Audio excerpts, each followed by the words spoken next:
Hi, welcome back to Philosophy 101, Morals in Society from Honolulu Community College. I am Chrisanne Moore.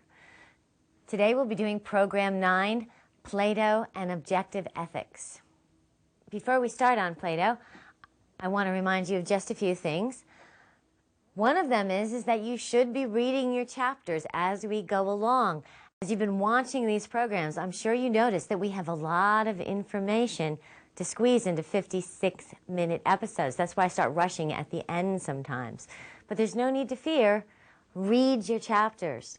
Also, answer your study questions. Your midterm and your final are coming out of your study questions. And go over the discussion questions at the end of the chapter. As we move on now into philosophical ethical theories, those discussion questions are going to become more and more important in terms of you developing your own moral theory. So last time we talked about Socrates. This time we're going to talk about Socrates' most famous pupil, Plato. Plato lived in Athens as well. He lived from 427 to 348 BC. As you remember from our last episode, Socrates was solidly middle class. His father was a sculptor and his mother was a midwife. Plato, on the other hand, was extremely aristocratic. He came from one of the oldest and wealthiest families in Athens. Plato was expected by all to become one of the political leaders of Athens, actually. And it seems from stories told about him of his youth, he had every attribute necessary to be successful in that job, or in any other job for that matter. As stories have it, Plato was extremely handsome. He was an accomplished athlete. He had won medals in wrestling. He was also a decorated soldier. He had distinguished himself in three battles, and he had actually won a medal for bravery. So it seemed with his aristocratic lineage, his wealth, his access, his looks, his talent, his decoration as a war hero, that he was all set to become a political leader in Athens. That was until Plato met Socrates. When Plato met Socrates, he was immediately drawn to this man. He thought, here was someone who had wisdom. Here was someone who knew the good. And Socrates inspired Plato to begin that journey in search of the good. And so Plato was one of those young men who hung around Socrates in the marketplace of Athens as he questioned the leading citizens of Athens. And when Socrates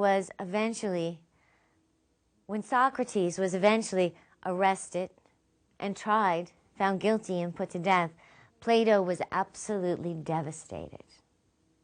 This was made much worse by the fact that those aristocratic families who had taken over after Sparta had won the war. If you remember from last time, Athens lost the Peloponnesian Wars, and Sparta won.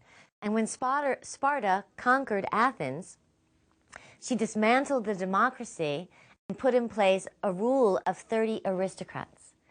These 30 aristocrats were brutal, bloodthirsty, and cruel, and they spent their time lining their own pockets and revenging their enemies. Well, some of those aristocrats were Plato's own family members.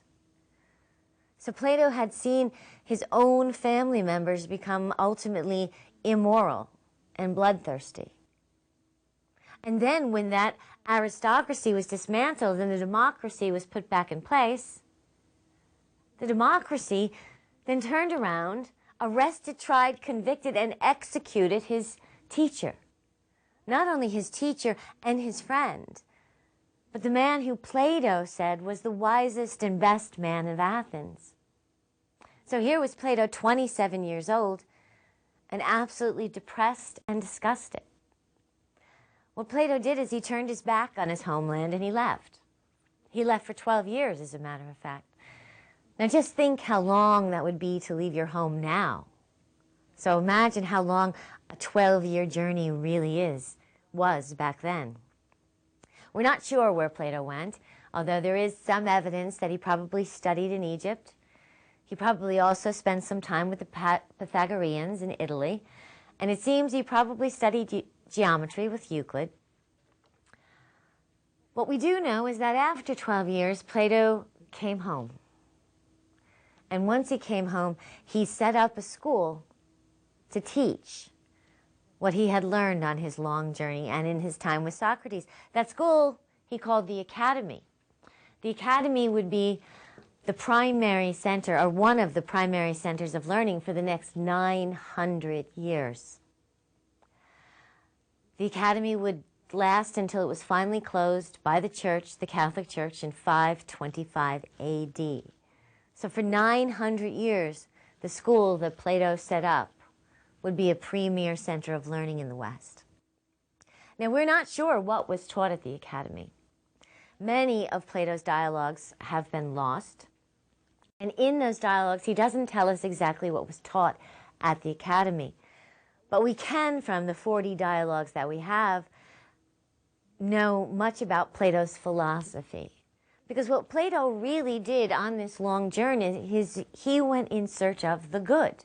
He went in search of wisdom. And Plato wanted to prove that the good was objective and knowable. That was the primary search that he went on, to believe, again, that morality is not relative, that it is not a matter of opinion, that it is not a matter of culture, and is not a matter of power, that it is not okay to execute Socrates.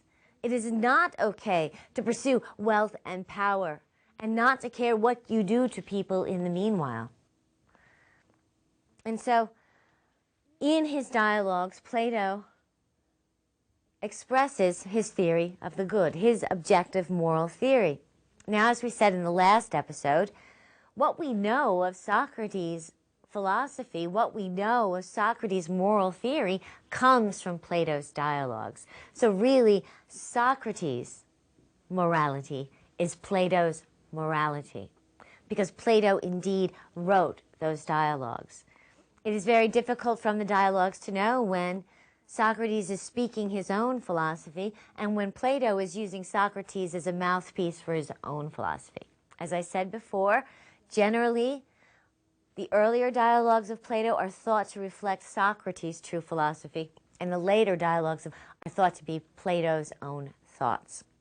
However, it is Plato writing those earlier dialogues, and so Socrates' belief in immortality is Plato's belief in the immortality of the soul. Socrates' belief in reincarnation is Plato's belief in reincarnation. Socrates' belief that desire prevents us from hearing and listening to our soul is Plato's belief that desire prevents us from hearing and listening to our soul. Socrates' belief in the sacrifice of personal will is Plato's belief in the sacrifice of personal will. And Socrates' belief that the good was necessary for human happiness and fulfillment is Plato's belief that the good was necessary for human happiness and achievement. The idea that morality is objective, universal, and knowable is shared by the two of them. However, it becomes obvious in Plato's later dialogues that unlike what we say, Socrates believed that in order for a human being to be happy, they need it to be good. Plato, on the other hand, did not believe that goodness was sufficient for happiness. Goodness was not enough. Something else was necessary. You see, it had become abundantly clear to Plato that in order to be happy, a human being needed not only to be good, that indeed was necessary, but that a human being also needed to live in a just state. So, for Plato, happiness was the just person in the just state. Happiness could only be achieved by the just person in the just state. Now, when we're referring to the just state, that means a just government. That means a society in which social and civil laws are just, where people are not treated with injustice. You see, it had become very clear to Plato what happens to the just person in the unjust state. What happened to Socrates? Plato, the man Plato thought was the most just person, he was killed. So what happens to the just person in the unjust state? They suffer, and often they are killed. Unfortunately, Plato's insights have only been played out again and again and again in history. What happened to Abraham Lincoln? He was shot. What happened to Mahatma Gandhi? He was shot. What happened to Martin Luther King, Malcolm X, Anwar Sadat? Shot. Anwar Sadat was the Prime Minister of Egypt. The President, of Egypt, who negotiated the Middle East Treaty with Israel. The very first time an Arab nation had recognized Israel and agreed to negotiate a peace. Anwar Sadat, along with Menachem Begin, who sat down with him to do that treaty, won the Nobel Peace Prize. Anwar Sadat was shot. Itzhak Rabin, the Israeli Prime Minister, who worked for a peace treaty with the Palestinians and agreed to remove settlements from the Gaza Strip, was shot. Nelson Mandela, who worked to end apartheid in South Africa, spent 20 years in prison. Again and again, history has shown us what happens to the just person in the unjust state. Unfortunately, those who work for peace and justice and nonviolence and equality often suffer the terrible injustice of the cruel and the unjust. So to Plato, happiness required both being just and living under a just government in a just state. And so Plato set out to define what those things were. What is a just person and what is a just state? And actually, Plato believed that these two were mirror images of one another, that the just person and the just state were mutually interdependent. And trying to define the just person and the just state occupied much of Plato's philosophy, and particularly the philosophy of his most influential book, The Republic. The Republic has actually been so influential in the development of Western philosophy and Western thought of all kinds that Alfred North Whitehead, a very famous philosopher of the 20th century, said that philosophy is the Republic, everything else is just a footnote. So in the Republic, Plato sets out to define the just person and the just state. But in order to do this, Plato first has to set up his epistemology. If you'll remember, epistemology is a theory of knowledge. Epistemology attempts to answer, how can I know what I know is true? Remember this? Epistemology is a theory of knowledge. How do I know what I know is true?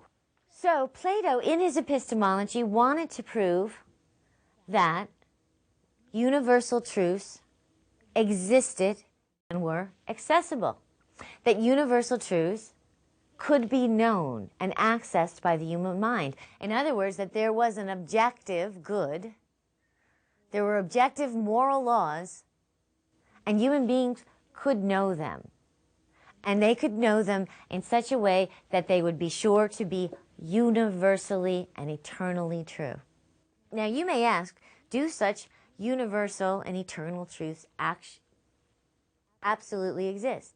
Well, as we said before, it is certain they do, or at least some philosophers are very certain that they do. For example, 2 plus 2 equals 4. 2 plus 2 equals 4 in Guam, Nairobi, New York, Mars, if there's anyone up there calculating. And 2 plus 2 has always equaled 4 and will always equal 4. 2 plus 2 equaled 4 in 10,000 BC, and 2 plus 2 will equal 4 in 20,000 AD. So what Plato wanted to show is that there were philosophical truths that were eternally and universally true, just as there were mathematical truths that are eternally and universally true. So, how is Plato going to do this? Well, to begin with, Plato began looking at the pre-Socratics. If you remember when we talked about the pre-Socratic philosophers briefly in Chapter 7, I mentioned that we would discuss 2 pre-Socratic philosophers who would be extremely important in understanding the development of Plato's theory later on. These philosophers were Heraclitus and Parmenides. Now, if you remember, both Heraclitus and Parmenides believed that everything was just one thing. But they each believed that the nature of that one thing were entirely different. As a matter of fact, they were opposites in their beliefs, and they both provided reasoned arguments for their conception of the nature of that one. Let's go back and remember. Heraclitus said that all is one, and that one is constantly changing, that there is no stability, that actually all stability is an illusion, an appearance. Reality is constant change. Heraclitus had said very famously, you can't step into the same river twice. By that, Heraclitus meant that the river is always flowing, and that indeed your body is always changing. So the river is not the same from moment to moment, and neither are you. Parmenides, on the other hand, had said, the truth is, nothing changes. Reality is eternal and unchanging. All change is an illusion. All change is an appearance. All change is a deception that our senses perceive. But in fact, reality does not change. Heraclitus's world of change, Plato called the world of becoming. Parmenides' world, eternal and unchanging, Plato called the world of being. And to begin his epistemology, Plato had to figure out who's right. Was Heraclitus right? Or Parmenides right? Because they were completely contradictory views of reality. And Plato solved that by saying, they are both right. Plato said there are two worlds. There's a world of constant change, of ever becoming, which is the world that we exist in. And there is another world. There is a world of being, which is eternal and unchanging. You see, this is not so different from Socrates. If you remember, with Socrates, Socrates believed that we had existed before we were born in another world. And then we were born into this world. And when we die, we return to the other world. That there is not just one world, there are two worlds. Plato will split the worlds in two. No longer will the West conceive as the world as one. Now, this vision of the world as two worlds will become extremely important in the future because, of course, it will be incorporated into Christian theology 400 or 500 years from now. And the world of ever-changing becoming will be considered earth. The world of eternal being will be called, of course, heaven. Well, now that Plato had established that there are two worlds, that Heraclitus and Parmenides are both correct, he set about defining how we might have knowledge of these two worlds. For Plato, there were 4 levels of knowledge. There are 2 levels of knowledge of the world of becoming and 2 levels of knowledge of the world of being. So there are 4 kinds of knowledge. In fact, Plato called his theory of knowledge the divided line, because as you'll see on the picture, there are 4 dividing lines between each level of knowledge. Now, let's look at these levels of knowledge. The first level of knowledge Plato called illusion. Illusion is believing what you're told. This is knowledge that comes from what other people tell you to think. This is the level of culture. This is the level of tradition, simply because it is culture, simply because it is tradition, not reasoned. This is the level of listening to authority. This is the level of I was raised that way. And to Plato, of course, none of these could lead to truth. None of these could lead to universal knowledge. Now, the second level of knowledge, Plato called experience. Now, experience of this world, experience of the world of the senses, can also never lead to eternal, unchanging, universal truth. Because as we have seen since chapter 3, that experience is always limited, relative, deceptive. And because my experience is my experience and your experience is your experience, they can't lead to eternal truth. I don't know what it's like to grow up in your family. I don't know what it's like to grow up with your religion necessarily in your part of the country. And you cannot know what it's like to grow up in my family, in my part of the country, in my religion, in my culture. You see, we've had totally different experiences of life. And so how I perceive things are relative to me, and how you perceive things of the senses is relative to you.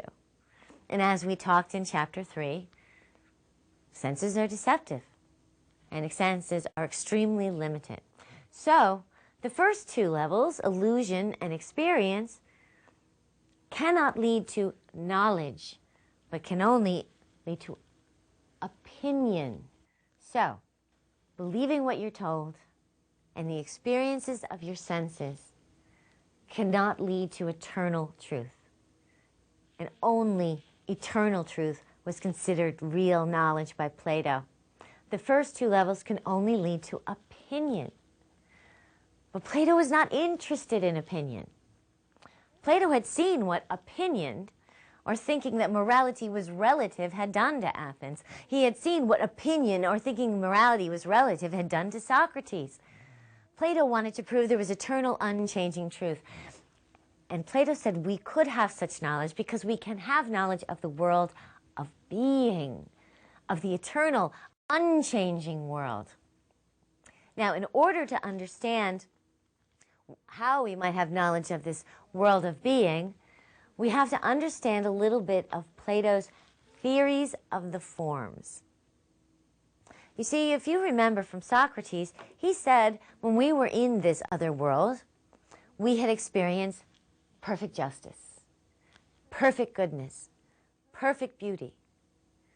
That he was assured that we had experienced these ideas because we compare everything down here to those ideas, saying everything is more or less just, more or less beautiful, more or less equal. So we experience these. But what had we experienced? Well, Plato said what we had experienced is the perfect form of justice, the perfect form of beauty, the perfect form of equality. In other words, what we had experienced were the essences, our archetypes of these qualities.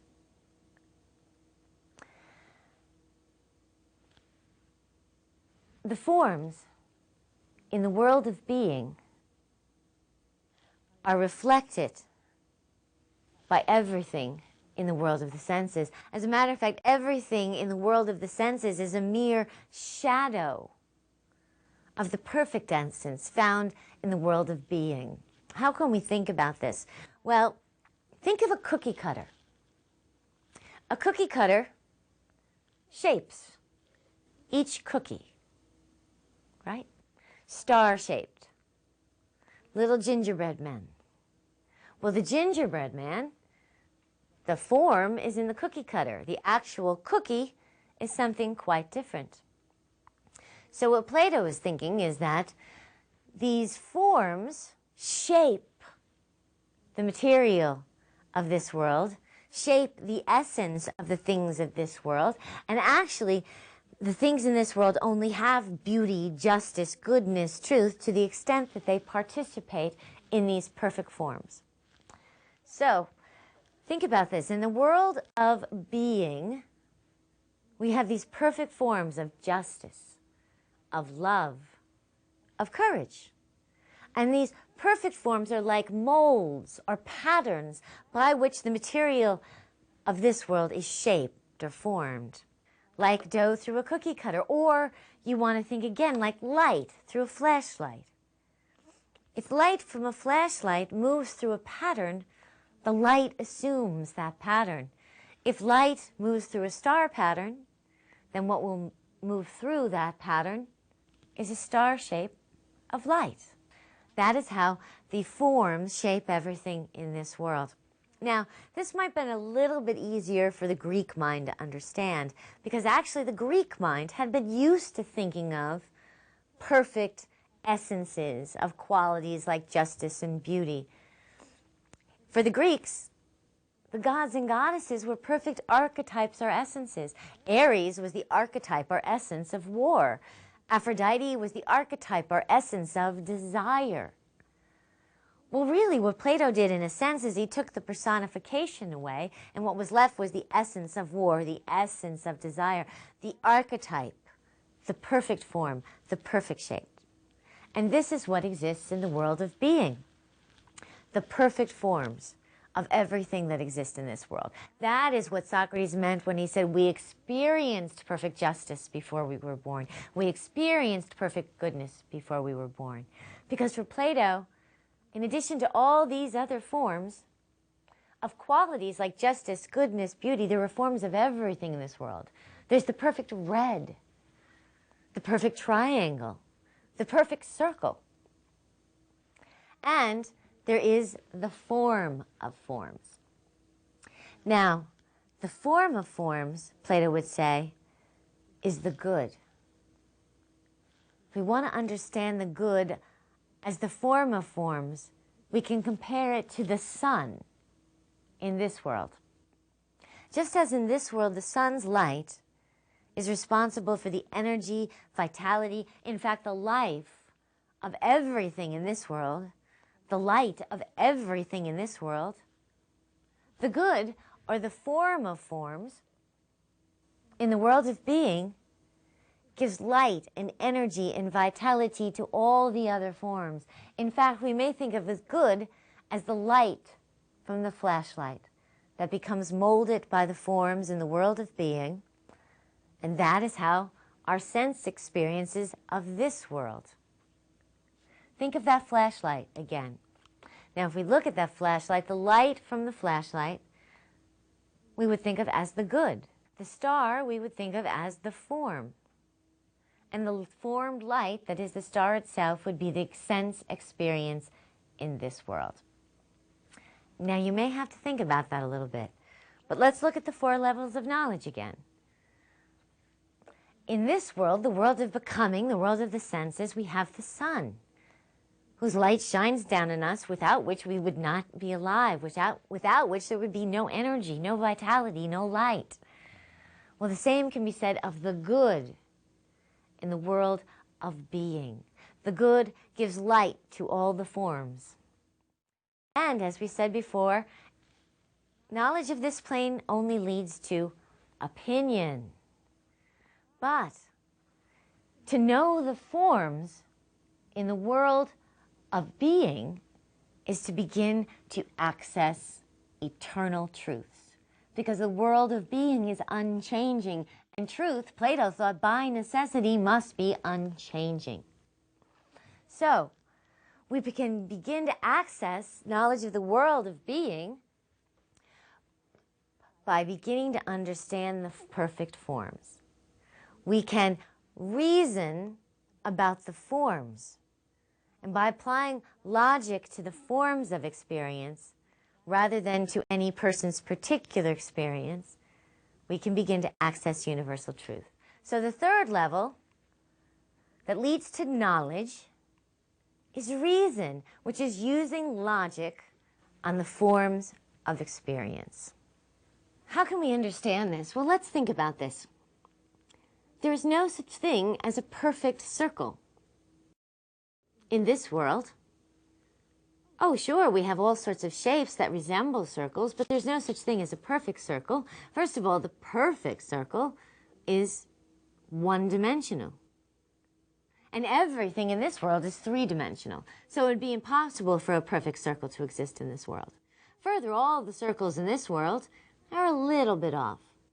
However, by experiencing all the individual imperfect circles in this world, We can conceive in our mind, really in our imagination, in our mind's eye, we can think about the perfect circle. And then we can apply logic to that perfect circle. In this case, let's say the laws of geometry, which are perfect logic. Well, I don't know perfect, but they're logic. We take logic, apply it to the perfect circle, and we can build bridges with the formulas that we come up with. We can build temples with the formulas that we can come up with. We can begin to access knowledge when we can think in terms of the forms of experience rather than particular experiences. And when we apply logic to those forms, we can arrive at new truths.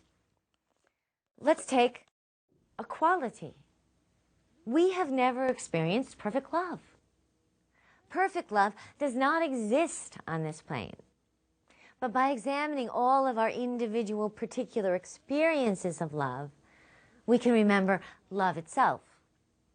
By examining my love for my mother, my love for my children, the love for a lover, the love for friends, the love for pets, all the different forms or particular instances of experience in this plane, all the different particular experiences of love, by examining them, I can begin to remember unconditional love, perfect love, the love that I once knew in the world of being. Now, once I can think that love, I can begin to access other truths. As a matter of fact, it is this perfect form of love that poems are usually written about, that songs on AM radio are usually written about. In fact, a lot of people spend their entire lives seeking that perfect love that doesn't exist on this plane, and writing poems to it and thinking other people have it. But if you think of the form of love and apply logic to it, you can arrive at other truths. So this is Plato's third level of knowledge, when reason is applied to the forms of experience rather than their particular instances, and therefore you can arrive at knowledge. But for Plato, there was a fourth level of knowledge. And for Plato, this fourth level of knowledge was direct experience of the forms in the world of being. Direct experience of the forms in the world of being. In other words, you directly perceive the good. You directly perceive beauty. You directly perceive justice. You see them as clearly as you would see the things of the senses. Now, there's some argument here as to what Plato is really talking about. There are those who believe that Plato is talking about there comes a time when the mind can image the form of the good perfectly and can see it as clearly as one might see something in the senses. There are others who believe that Plato is talking about a mystical experience, that Plato is talking about breaking through the illusions of this reality and reaching a whole nother level of consciousness, something similar to nirvana, as we talked about in Buddhism, but that Plato is describing a mystical experience.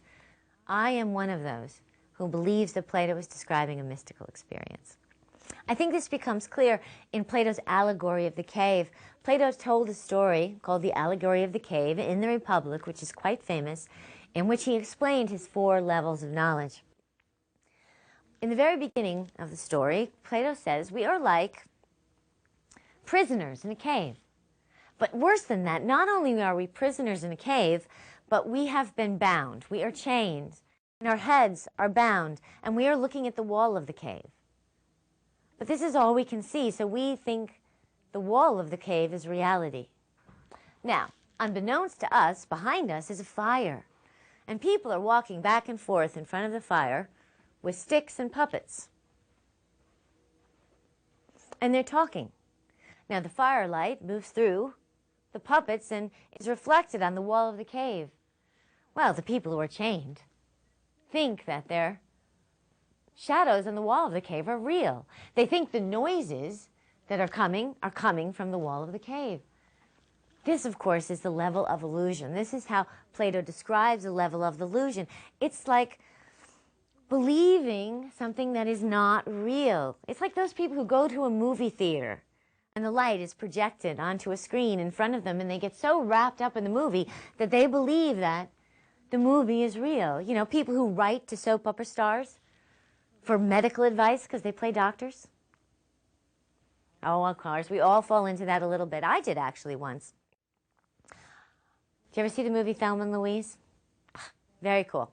Susan Sarandon and Gina Davis take a trip through the desert in a convertible. And it was so beautiful and it looked so wonderful that a friend and I got in a convertible and took a trip through the desert. Do you have any idea the problem with this? We didn't either. We believed the movie. We thought it would be so wonderful. You can't ride through the desert in a convertible. It's hot. The sun is beating down. It's 135 degrees in the shade. I burned my entire body.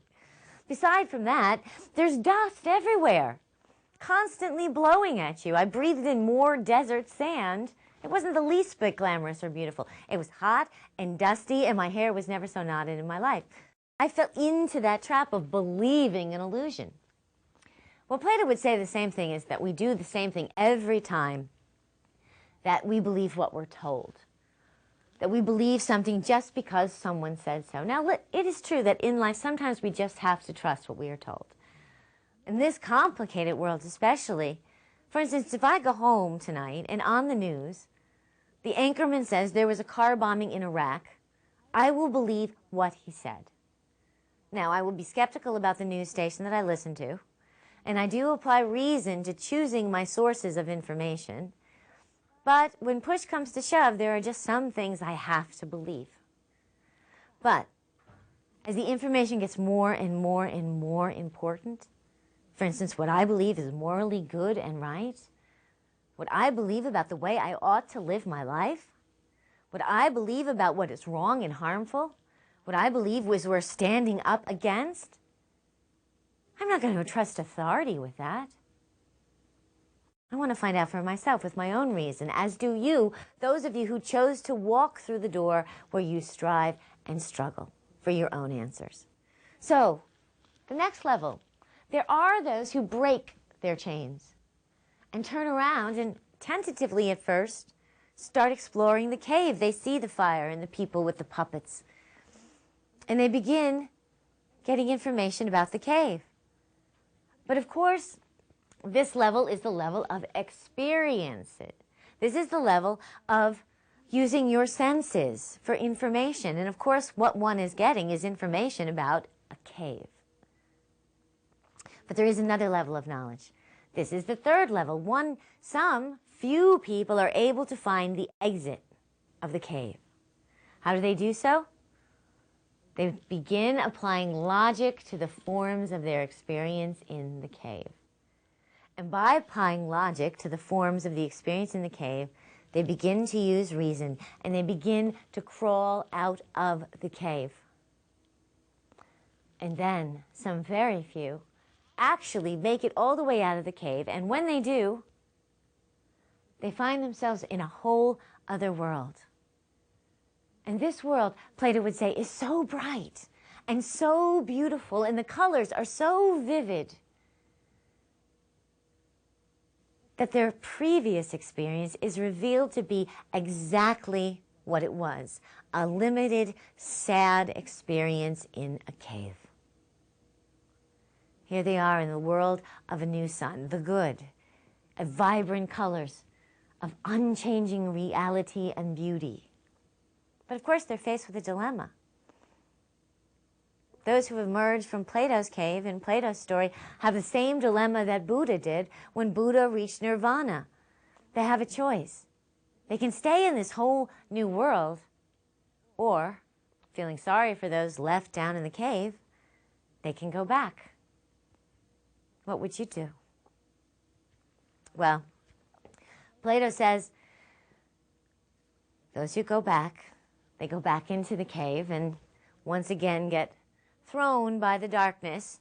But when they're being able to move around again, they try to wake the people up. Hey, it's a wall. But what happens?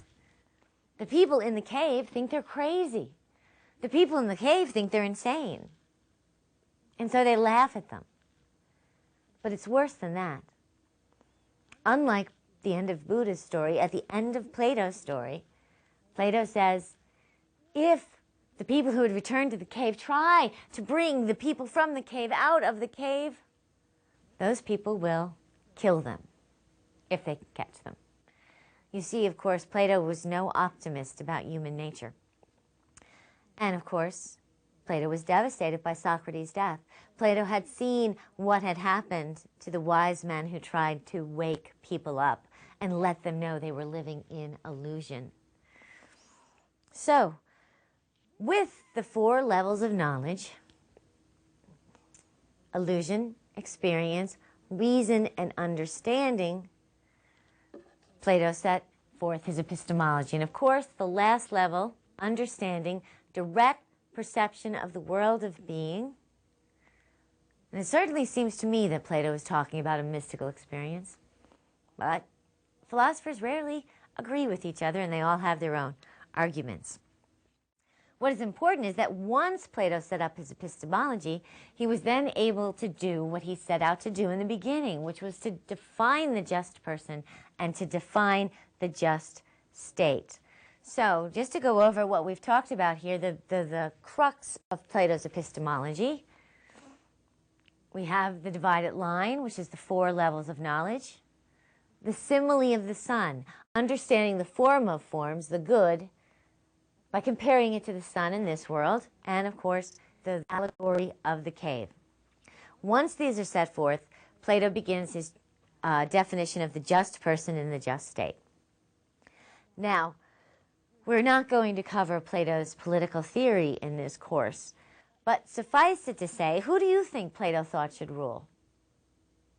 Well, of course, the only people Plato thought should rule is those who had emerged from the cave.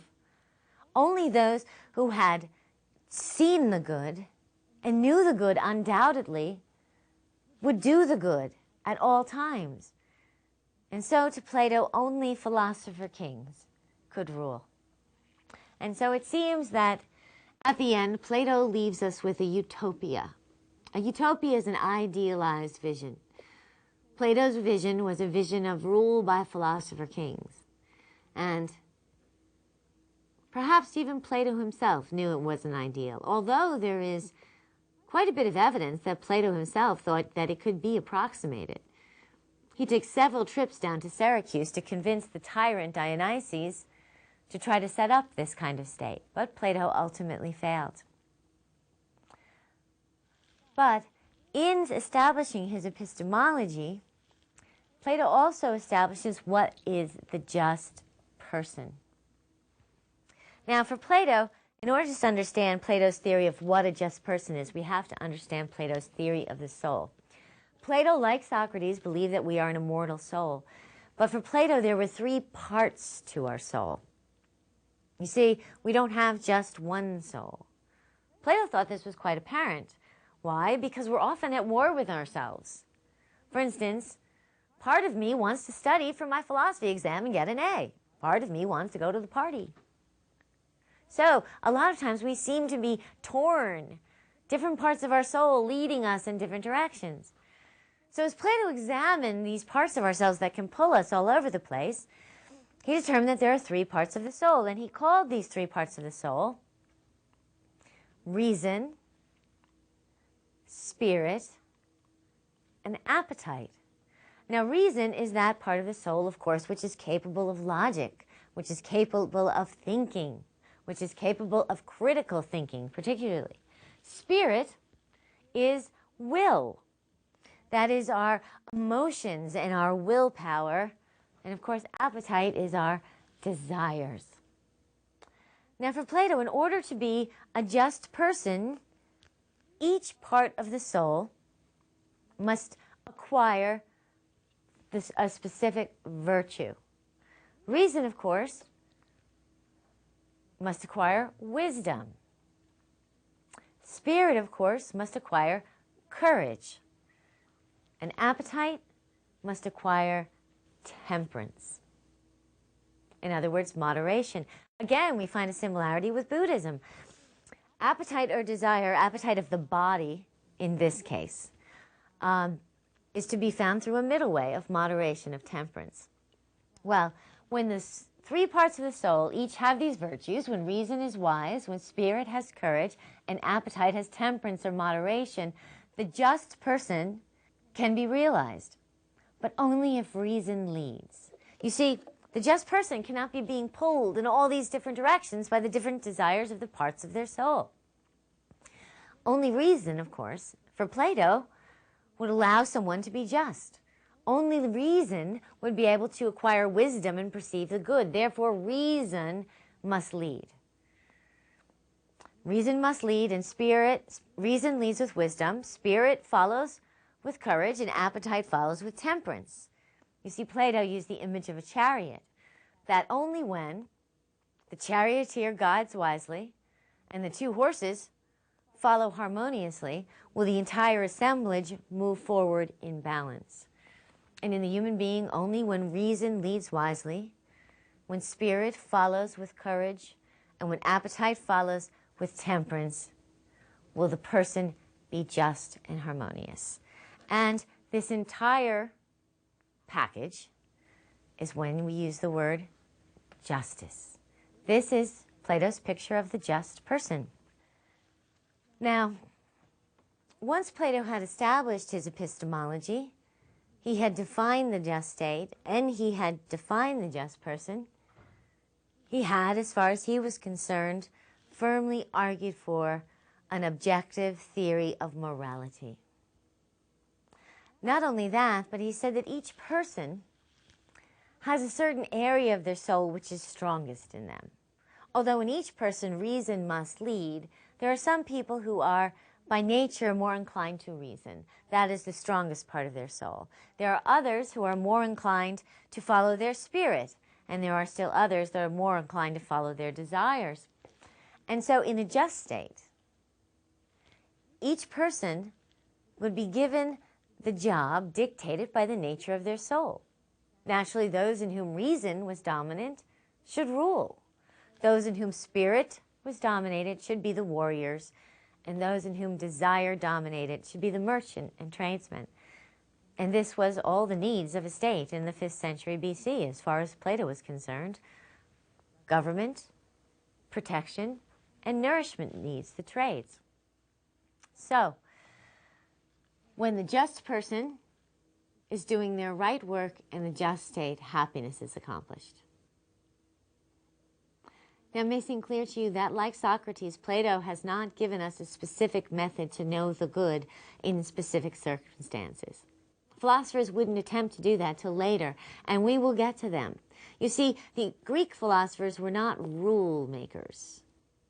They were more concerned about proving or establishing the existence of an objective moral good that could be known not by divine command, which was confusing, but by human reason, and refuting relativism, that morality was a matter of opinion or culture or power.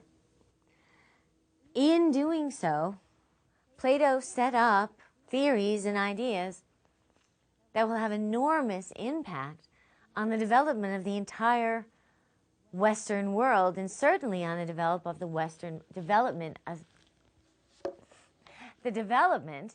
Western mind.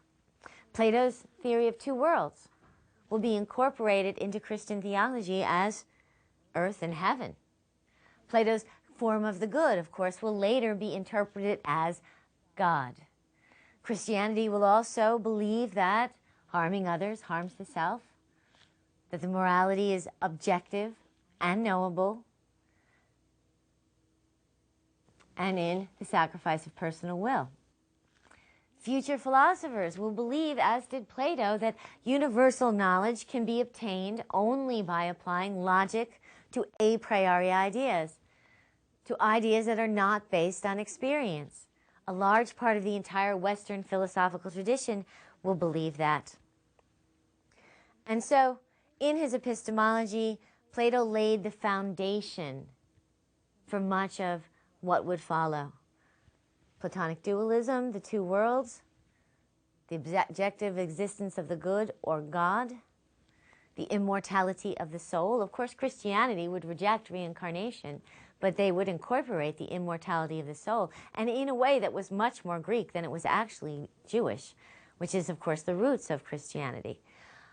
A priori ideas and logic, and many, many other things that we have not yet covered. And so we have one of the bases of the Western mind. Few people will be as influential as Plato. Actually, I think Plato's influence is only matched by that of his student Aristotle. So now we're going to look at Aristotle's ethics, which are virtue ethics. As I said, Aristotle is Plato's most famous student. Aristotle, unlike Socrates and Plato, was not an Athenian. Aristotle actually was from Macedonia, which is a country north of Greece. Aristotle lived from 384 to 322 BC. As I said, he was born in Macedonia. He was the son of the court physician to King Philip II, who ruled there. And Aristotle eventually was sent by his father to study at Plato's academy. And Aristotle, too, like Socrates and Plato, was quite a character. It seems that Aristotle liked fine clothes and good wine and lots of friends. He enjoyed the good life, in other words. In fact, one time Plato said of Aristotle that he cares far too much about clothes to be a philosopher.